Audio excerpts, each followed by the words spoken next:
On this week's Talking Politics, tears for Rachel Reeves, but can Keir Starmer afford to get rid of her? There are risks in getting rid of your Chancellor, obviously. But he's got a problem. Why the Labour machine is malfunctioning so badly? One of the things that I don't detect in this government is any sort of colleague who have that kind of authority to be able to say to their bosses, Chancellor and Prime Minister, when they are making a very serious mistake. You should have said, We're not doing that. You're out of your bloody mind. And Robert shares the political lessons he's learned from rehearsals. One of my guilty secrets is that I'm in a punk I love it band. when we get to guilty secrets. Which is, I'm in a punk band with Ed Balls. He's the drummer, I'm the singer. Hello, welcome. I'm Tom Bradby. And I'm Robert Peston. And it's been a pretty chaotic week already so far. We're recording this just after Prime Minister's questions, and it turned out to be a pretty interesting one. I think we'll end up talking about it, so let's just get a flavour of it. This man has forgotten that his welfare bill was there to plug a black hole created by the Chancellor. Instead, they're creating new ones. She looks... Mr. Speaker, she's pointing at me. She looks absolutely miserable. Labour MPs, yeah, she looks absolutely miserable. They can point as much as they like. The fact is, Labour MPs are going on the record saying that the Chancellor is toast, and the reality is that she is a human shield for his incompetence. The Chancellor's led on all these issues, and we're grateful to her for it. Well, Kemi Badenoch being pretty punchy there. And shortly afterwards, we saw the result because the cameras filmed the Chancellor fairly clearly crying. Labour government, we've got free school meals, breakfast clubs, childcare, got £15 billion invested in transport. So there we have it. I mean, Kemi Badenoch wasn't wrong in a sense. The Chancellor is a human shield for the Prime Minister in lots of senses. I guess it's a reminder that human beings, politicians are human beings, and whether we think the Chancellor's done a good job, a bad job, or an indifferent job, she has absolutely been pummeled this week. She is in the crosshairs. I mean, where would you begin on it? Is she toast? What did you make of today? What did you make of the sight of her, clearly so emotional, on the front bench? I mean, the whole thing was just one of those extraordinary moments you won't forget. Yeah, she looked absolutely shattered. It's probably worth pointing out that last night was one of the hottest on records. I struggled to sleep last night, and I hadn't just experienced the day from hell, which she will have done. So, just for starters, she looked exhausted.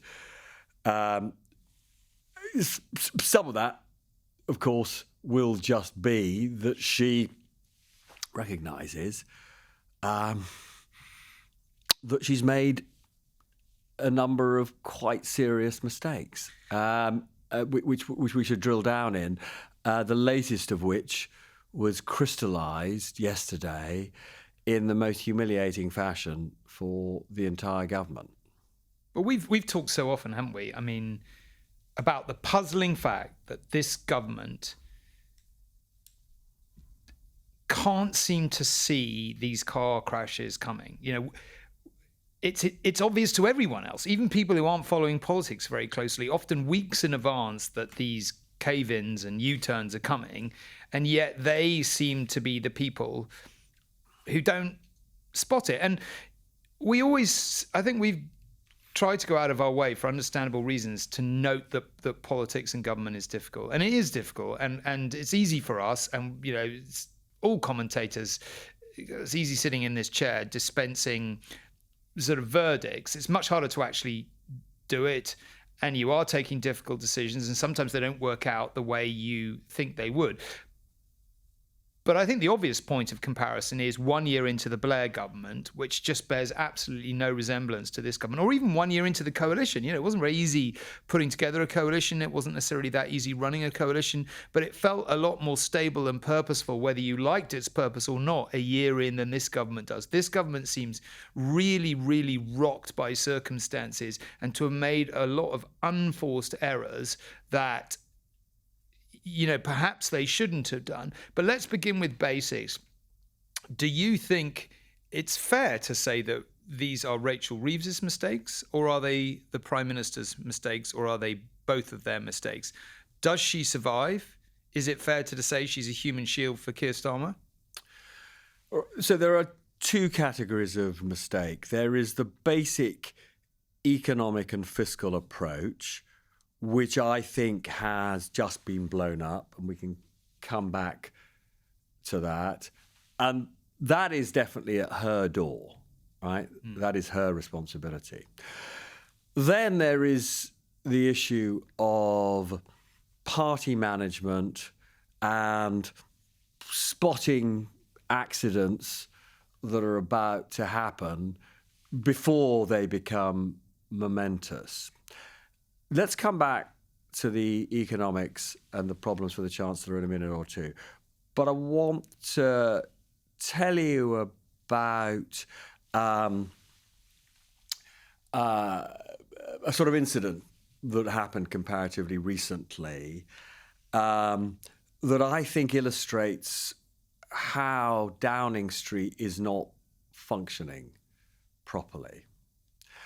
So you'll remember, it was only a couple of weeks ago that I went with the Prime Minister on his plane to the G7. This is the meeting of the heads of the most powerful democratic nations in Canada, hosted by Mark Carney in the stunning countryside of Alberta.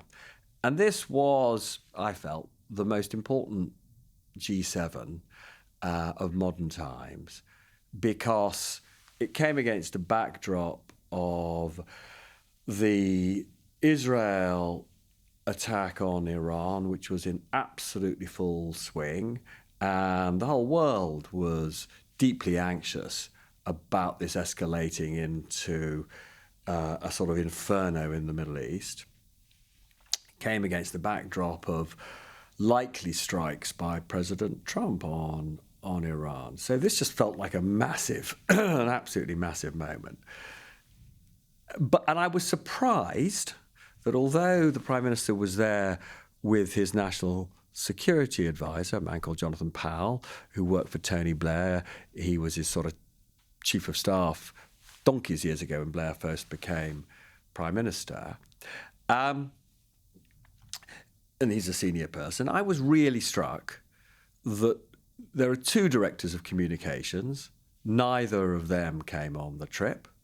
And the Prime Minister's chief of staff, somebody who's become quite well known, a bloke called Morgan McSweeney, many think he's the most powerful person in Downing Street, he didn't go on the trip. I asked why they didn't go on the trip, and I was told that it was because, quotes, there was just too much going on at home, and they had to be at home to work on these very momentous things that were happening. Actually, one of the things that we discovered on the trip was happening was the U-turn that they were about to do on having a national inquiry into this awful grooming gangs scandal, tragedy. And that was one of the things they were working on. But you'd have thought if the two directors of communications and the chief of staff were at home because there was so much big stuff happening at home, one of the things they would have been working on, because the whips, party managers, knew about this looming catastrophe, one of the things you'd assume they would have been working on was this imminent crisis on reforming the welfare system, right? And yet they weren't, or at least not grappling it in any kind of effective way. In fact, what we now know was, I've reported on happening, was they were basically trying to bully Labour MPs to give up their resistance to the reform. So they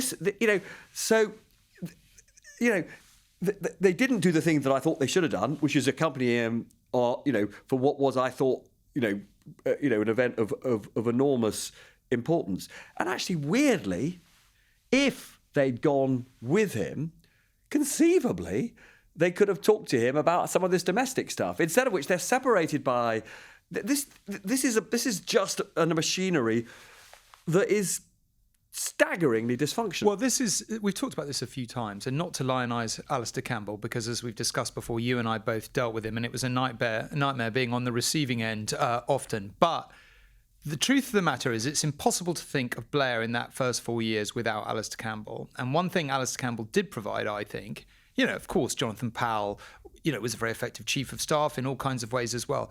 But I feel like what Campbell provided was that almost visceral sense of the street, if you like, of how a story's going to go, of how something's going to develop politically. And government is difficult, and it's 10 times more difficult if you get the politics wrong. You sort the politics out, you're very ruthless about things, and it allows you a bit of freedom to get on with government. Equally well, it's quite hard to think of David Cameron in those first few years without Andy Coulson. Andy Coulson. Or, let's be clear, George Osborne, who also saw things coming and stood up to the Prime Minister and, Exactly. And, between them, they were the ones, I think, who were, George, who we both know very well, is one of the most ruthless politicians I've ever met in my life. He has an absolutely clinical sense of how something's going to go and what you need to do politically to survive in any given environment. And this government seems to lack that. Now, in some ways, I want to develop that a bit. I mean, as some people may know, sort of one of my guilty secrets is that I'm in a punk band. I love it when we get to guilty secrets. Which is, I'm in a punk band with Ed Balls, right? Who? No, you'd call it a punk band, would you? We're aging punk. Okay. All right. Anyway, I'll give it to you. But anyway, he's the drummer, I'm the singer. And I've known Ed for, decades. We were on the FT together. And obviously, when he was advising Gordon Brown, when Brown was Chancellor, and, all through, he was a big figure in the new Labour government, Balls. And one of the things, this isn't a secret, so I'm not breaking a confidence, because, I raised this with him the other day during a rehearsal. And one of the things that I said to him was what I remember from that time were just Campbell was one, Balls was another, but there were other officials right at the top of government in the Treasury and in Downing Street who would routinely tell Gordon Brown and tell Tony Blair when these officials, Balls and Campbell, whoever, when they believed that their bosses were making a serious mistake. Balls said, look, that's what we were paid to do. We were paid to tell them periodically that they were behaving like idiots. And to the credit of Blair and Brown, and it shows you the kind of confident politicians they were, they would listen, they would take it, they wouldn't always like it, and quite often they would change course.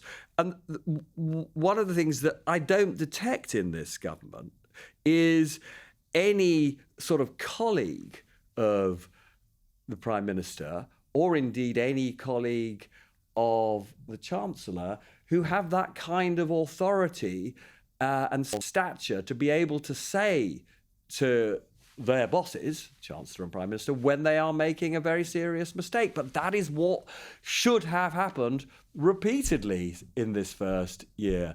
As soon as the Chancellor,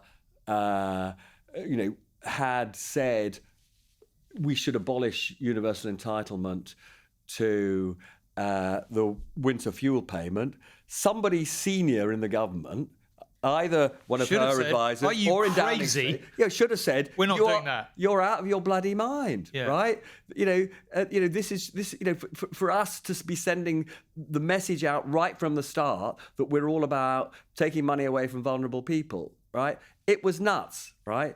Same with when the Chancellor said to the Work and Pensions Secretary, I know you want to reform welfare, I support that, but before you've completed your review of how to do it, we're just going to find, initially, as I said to you yesterday when we were talking about this, 10 billion of savings, it then becomes 5 billion, then becomes 2.5 billion, then becomes naught in this progressive humiliation of the government. But broadly, somebody in Downing Street should have intervened at that point and said, this, to use a phrase, is arse about tit. You don't start with the savings. You start with an understanding of what's gone wrong with the welfare system, and you start with a review that allows you to build rational reforms that will bring your MPs with you. They did it totally the wrong way around. they're now in this absurd position. They're 1 year in, give or take a day or two, into their administration. They have a massive majority, and they're in this huge hole of having gone out and trashed their own credibility repeatedly. So I guess the question is, what are they going to do about it? Yeah. Kemi Badenoch went in very hard at Prime Minister's questions today, as you would expect her to do. She asked the questions that you would expect anyone in her position to ask, of which, perhaps the most pointed was, is the Chancellor toast? Lots of people will think the Chancellor is toast. I wanted to ask your opinion. My take is, I think it would be very ill-advised for Keir Starmer to get rid of Rachel Reeves because, not to compare him with Liz Truss, but Liz Truss got rid of Kwasi Kwarteng and 5 seconds later she was toast as well.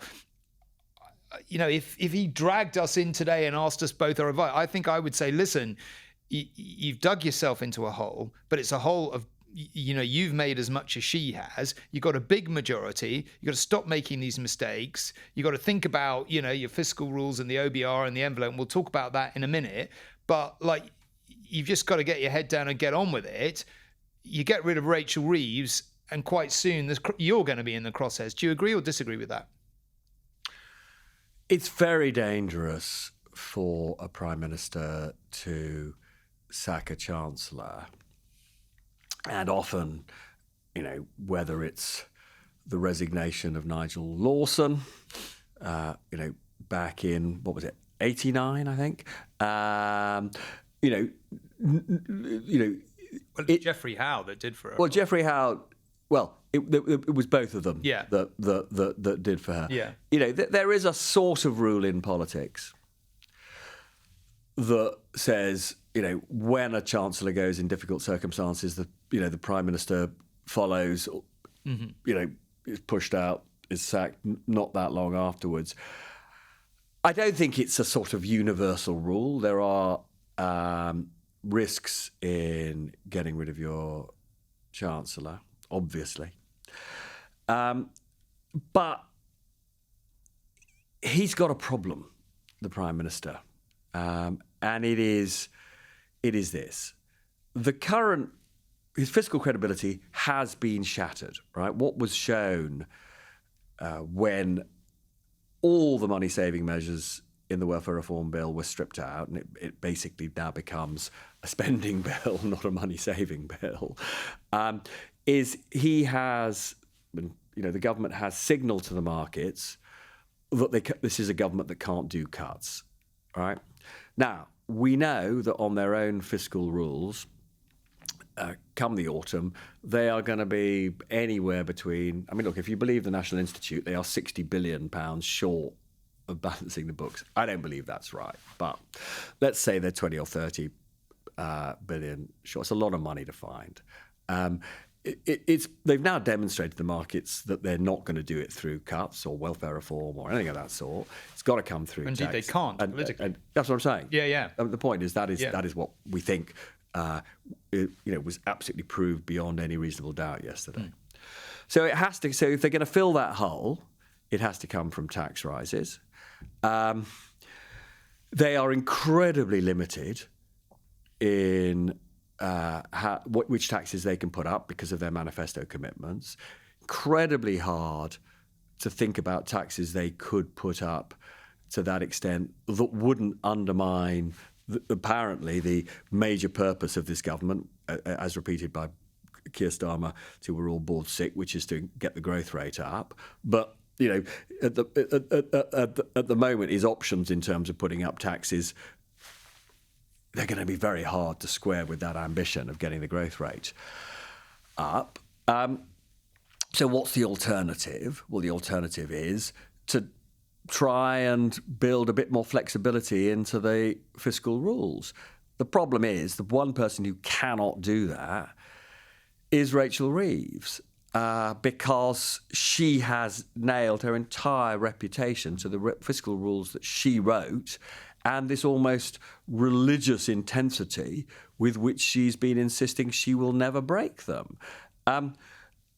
And so I do think that she would not have credibility in amending those rules, which is why I think he faces a really Well, difficult choice, which is, do we change the fiscal and economic approach in a way that's more rational?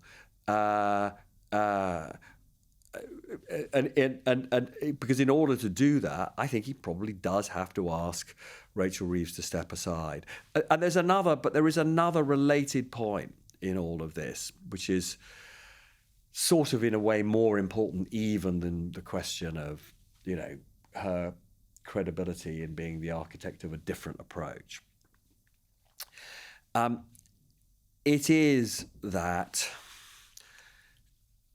there is, apart from her repeated insistence that she's not going to break the fiscal rules and that she's going to manage the finances prudently, which she's been saying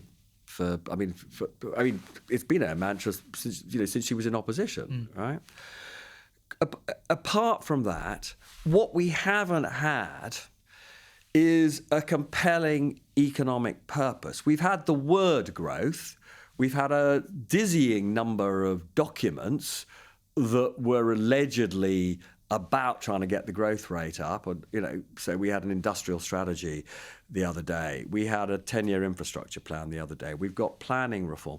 All of these things, contain elements that are going to be good for the economy, but they also contain a ragbag of stuff that's sort of irrelevant. And none of them collectively are compellingly going to get the growth rate up sufficiently by the election so that people feel better off. What we haven't got, either in a Chancellor or in a Prime Minister or in some, unelected person in either department, is a big figure essentially driving the economic strategy. And, there is nobody, as far as given that so much of this rather disappointing industrial strategy was generated in the Treasury, right? In previous mediocre chancellors sort of delegated economic management to the Treasury. That, if that is happening at the moment, and I'm not sure it is, but if that is happening at the moment, that is part of the reason for the mediocrity. Keir Starmer cannot rely on the Treasury to make up for whatever the perceived shortcomings of his Chancellor are. Okay. So he has to find somebody, right, either a new Chancellor or just some other big figure to bring all this together and give an economic purpose to the government. This is the big flaw in this government, that there has no economic purpose. I'd like to just drill down in a couple more things because I think it's central. Anyone listening to this and wanting to really understand what's going to happen the next 2 to 3 years, but also what the government's choices really are. We've got these sort of overlapping things, haven't we? We've got increasing spending requirements, including on defence. We've got savings that are evaporating in front of our eyes. And as you said, the choice is, change your fiscal rules or take some incredibly painful decisions about tax rises that may impact growth. So let's deal with the fiscal rules first. You and I both remember very well the kind of Gordon Brown era, and George Osborne as the shadow chancellor would watch Gordon Brown when he was still chancellor.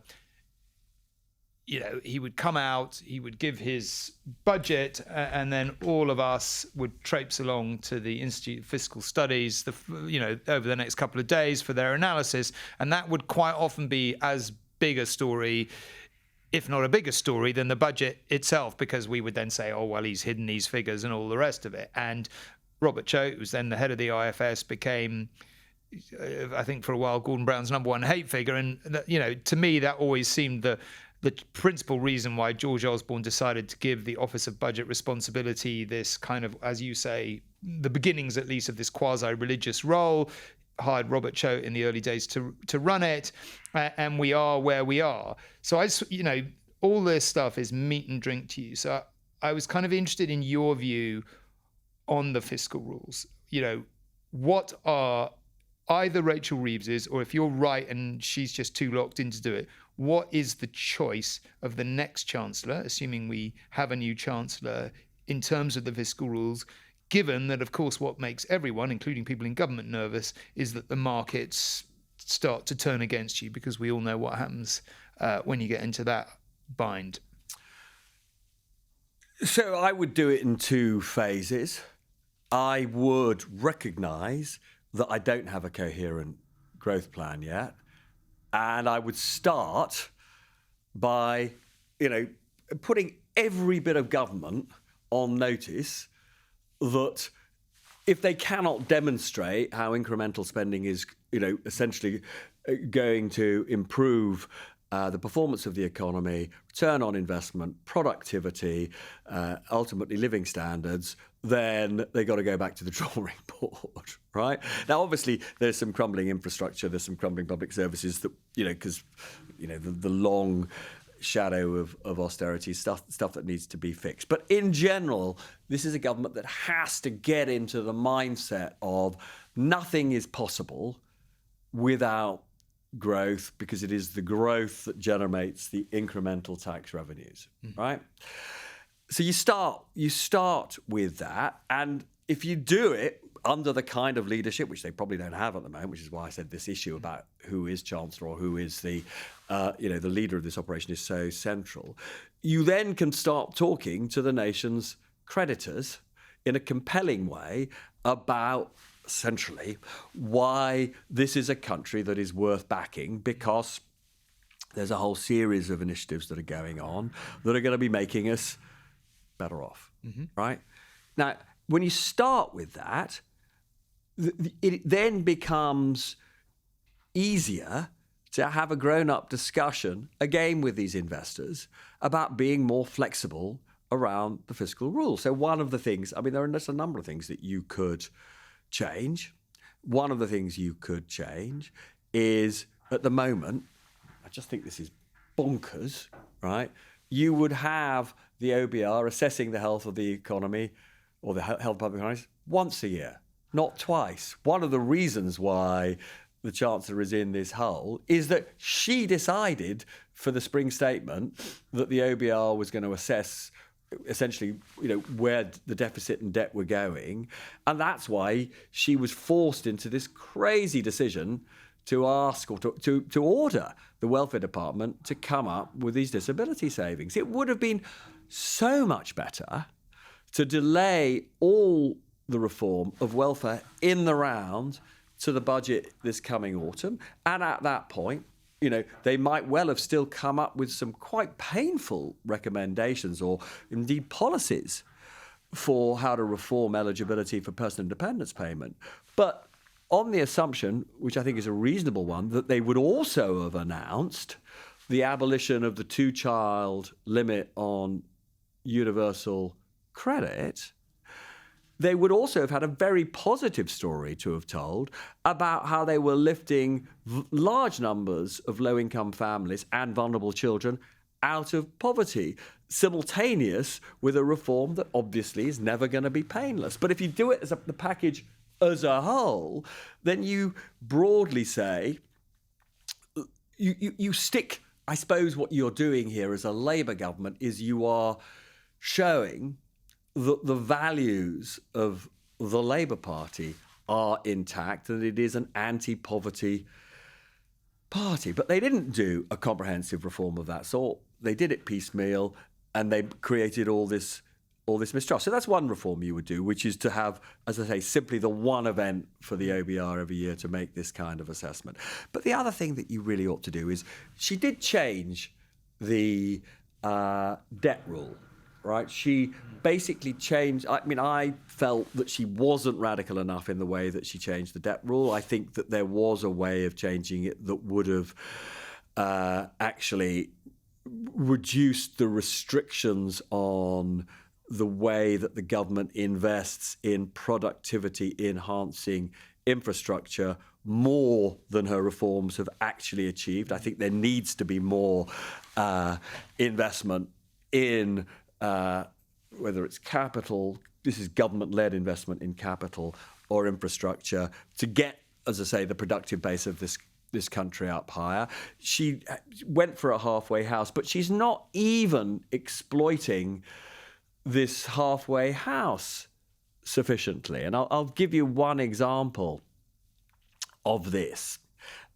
She created a new debt target, which means that if you can class certain kinds of government investments as so-called financial transactions, and what it means is that you're creating an asset that you could potentially sell to the private sector, at that point, that investment does not count towards the OBR's measure of what's happening to the debt. It's not free money. You have to pay interest on the money you're borrowing for the financial transaction. It's still a real liability, right? But it doesn't contribute to the assessment of how much headroom you've got. Okay? You with me so far? I am. Right. Indeed. So you may remember that in the recent spending review, they announced a very, very substantial £14 billion investment in the new Hinkley nuclear power station. This is this massive new Hinkley power station, right?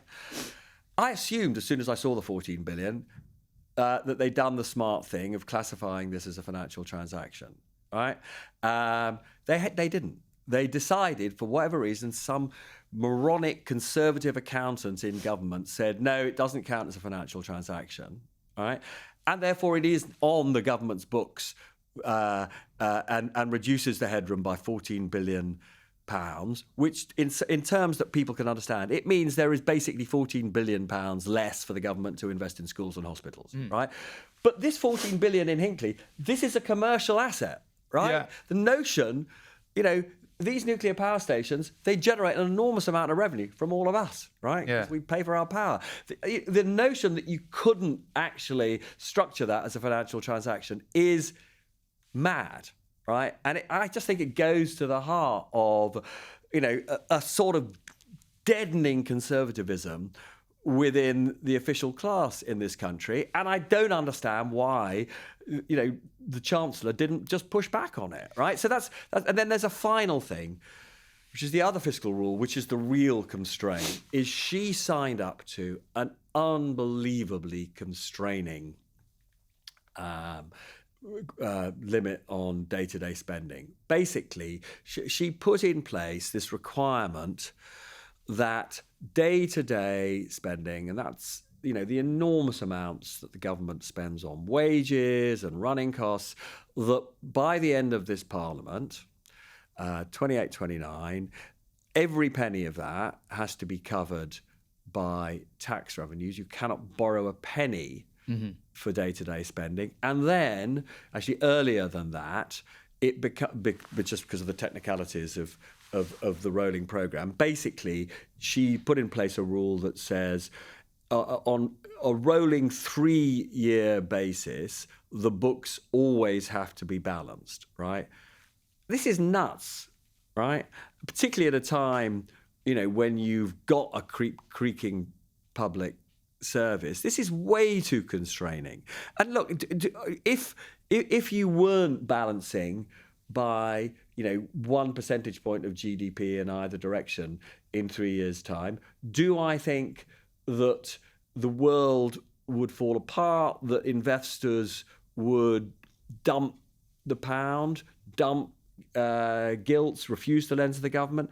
No, not at all. But if you've at the same time proved that the investment bit of your spending, the non-day-to-day, is increasing the growth rate and increasing the productive potential of the economy, then actually investors are going to say plus or minus 1% in terms of day-to-day spending. That's fine. Yeah. Given that the Chancellor put in place these hair shirt fiscal rules, I don't know how she moves from where she is. Well, listen, to this more flexible approach, which would have been much more sensible. But I think, I guess what I would do finally is just remind everyone listening to this the scale of what we've seen this week. This is a government with a very, very large majority, and what happened this week is on one of their signature reforms, they came close to losing a vote on a signature reform. That's an extraordinary political event. And as we've discussed here, it sets the scene for the next couple of years. Now, if you go down the road of, the policy as it stands, it's hard to see how anything adds up. We can debate how big the black hole is, how much needs to be filled, but as things stand, we've already established, as we've said politically, that they're not going to be able to cut welfare and they're not going to be able to cut any of the other big budgets. They've already promised to increase spending on defence, and we know they've got to do that to keep their NATO promise apart from anything else. These end up as very big numbers, and it's just impossible to imagine that they're going to come from tax rises. As you say, there's the problem of what they promised in their manifesto, but just politically, you'd have to have eye-wateringly big tax rises to get to them, and then it's not going to happen. So something big has got to change. I think that is the conclusion we both agree on. That is sadly, though, all we have time for now. If you haven't already, do hit subscribe on YouTube or on any podcast platform to make sure you never miss an episode. Until next time, thank you very much for joining us.